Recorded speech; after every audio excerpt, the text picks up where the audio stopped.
అందరికీ నమస్తే అండి. Welcome to my RR Vidyanandi channel. ఈరోజు మన వీడియోలో ఆంధ్రప్రదేశ్‌లోని కోనసీమ ప్రాంతంలో అమలాపురం సమీపంలో ఉన్న పవిత్ర శైవ క్షేత్రమైన శ్రీ కుండలేశ్వర స్వామి ఆలయం గురించి తెలుసుకుందాం. అమలాపురం నుంచి సుమారు 24 కిలోమీటర్ డిస్టెన్స్‌లో అయితే ఈ టెంపుల్ ఉంది.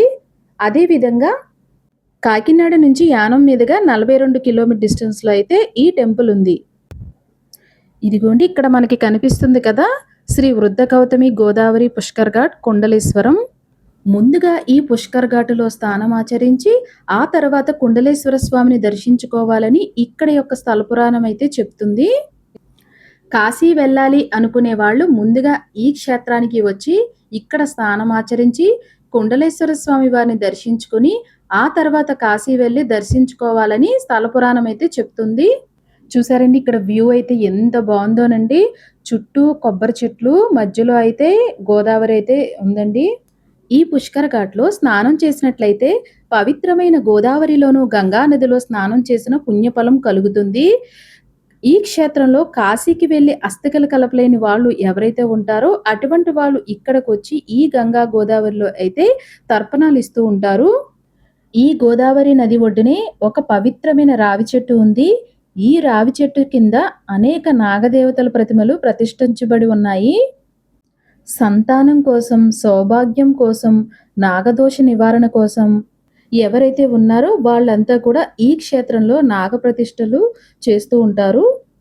రావి చెట్టు నీడలో ప్రశాంతంగా కొలువై ఉన్న నాగదేవతల దర్శనం భక్తులకు ఆధ్యాత్మిక అనుభూతిని కూడా కలిగిస్తుంది. అలాగే ఇటు పక్కన ఇక్కడ శివలింగం కూడా ఉందండి, కాశీ విశ్వనాథుడిది.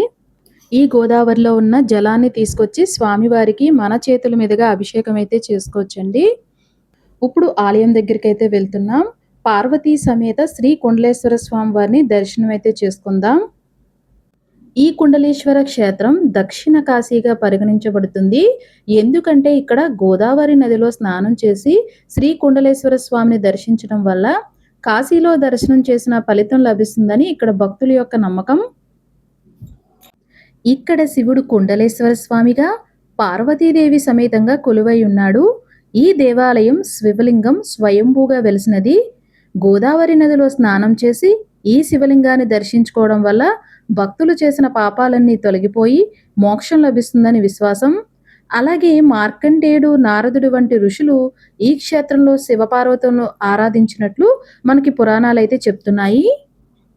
ఇక్కడ శివలింగం కుండలాల ఆకారంలో ఉండడం వల్ల స్వామివారికి ఆ గ్రామానికైతే ఈ కుండలేశ్వరం అని పేరైతే వచ్చిందంట. శివుడికి అత్యంత ప్రియకరమైన మాసం కార్తీక మాసం. ఈ కార్తీక మాసంలో ఈ దేవాలయం అయితే భక్తులతో అయితే కిటకిటలాడుతూ ఉంటుంది. టెంపుల్ యొక్క టైమింగ్స్ వచ్చేసి ఉదయం 6 గంటల నుంచి మధ్యాహ్నం 1 గంట వరకు ఉంటుంది. అలాగే సాయంత్రం 4:30 నుంచి రాత్రి 8 గంటల వరకు అయితే ఆలయం తెరిచి ఉంటుంది. ఇంకోండి స్వామివారి దర్శనానికి అయితే వెళ్తున్నాం. ముందుగా లోపలికి వెళ్ళగానే మనకి గణపతి, కుమారస్వామి, సుబ్రహ్మణ్య స్వామి దర్శనం అయితే ఉంటుంది. ఇలా స్వామివారిని దర్శనం చేసుకున్నాక ఇప్పుడు కుండలేశ్వర స్వామి వారిని అయితే దర్శనానికి అయితే వెళ్తున్నాం. ఇక్కడ శివలింగం ప్రత్యేకత ఏంటి అంటే శివలింగం చెవికి ధరించే కుండలం ఆకారంలో స్వయంభూగా వెలిసినది. అందుకే స్వామివారిని కుండలేశ్వరుడుగా పిలుస్తారు. స్వామివారి దర్శనం చేసుకున్న తర్వాత ఇక్కడ పార్వతీదేవి అమ్మవారు ఉంటారు. అమ్మవారిని కూడా దర్శనం చేసుకుని బయటికి రాగానే ఇక్కడ క్షేత్రపాలకుడు రుక్మిణి సత్యభామ సమేత వేణుగోపాల స్వామివారండి. స్వామివారిని మీరు కూడా దర్శనం చేసుకోండి. విగ్రహాలు ఎంత కలగా ఉన్నాయోనండి. స్థల పురాణం గురించి తెలుసుకుందాం. వృద్ధ గౌతముడికి గోదావరి సముద్రుడు ఎదురు వచ్చి 2 మకర కుండలాల్ని బహుమతిగా ఇచ్చారు. మకర కుండలం అంటే చెవికి పెట్టుకునే వాటిని మకర కుండలాలు అంటారు.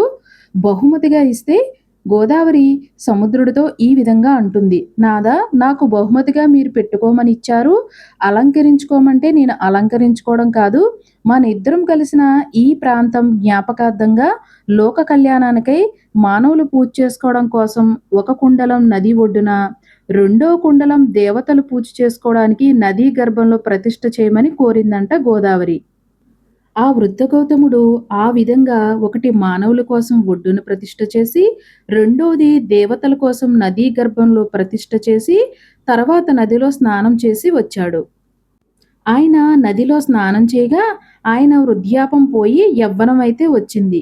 ఈ క్షేత్ర మహత్యం ఏమిటి అంటే, వృద్ధులు కూడా అనగా ముసలివాళ్ళు కూడా ఈ క్షేత్రంలో స్నానం చేయడం వల్ల యవ్వనం వస్తుందని పురాణాలు చెప్తున్నాయి. ఆ కాశీ విశ్వనాథుని దర్శించుకునే ముందు ఇక్కడ స్నానం చేసి కుండలేశ్వరుని దర్శించుకుంటే యాత్ర పరిపూర్ణమవుతుందని పురాణాలు చెప్తున్నాయి. అందుకే ఈ క్షేత్రాన్ని దక్షిణ కాశీగా అయితే పిలుస్తారు.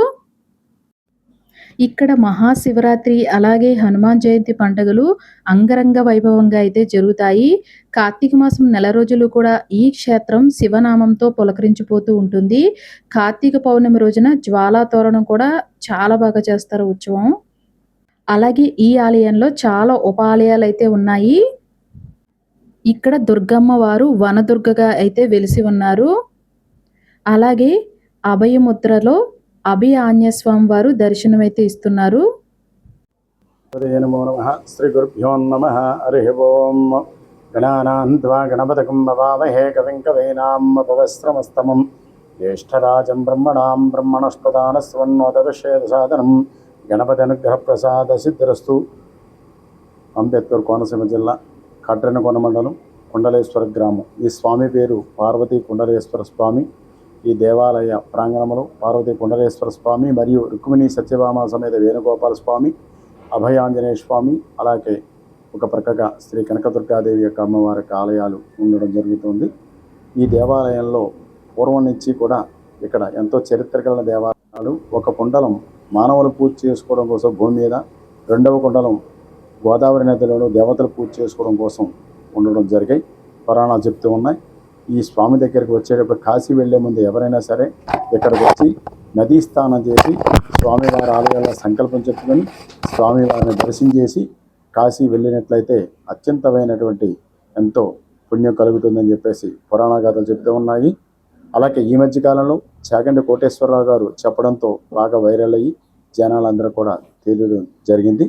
కాబట్టి స్వామిని దర్శించుకుంటే అత్యంతమైనటువంటి పుణ్యాన్ని పొందుతారని చెప్పేసి పురాణ గాథలు చెబుతూ ఉన్నాయి. నా పేరు కాళ్ళకూరు పవన్ కుమార్ శర్మ, కుండలేశ్వరం.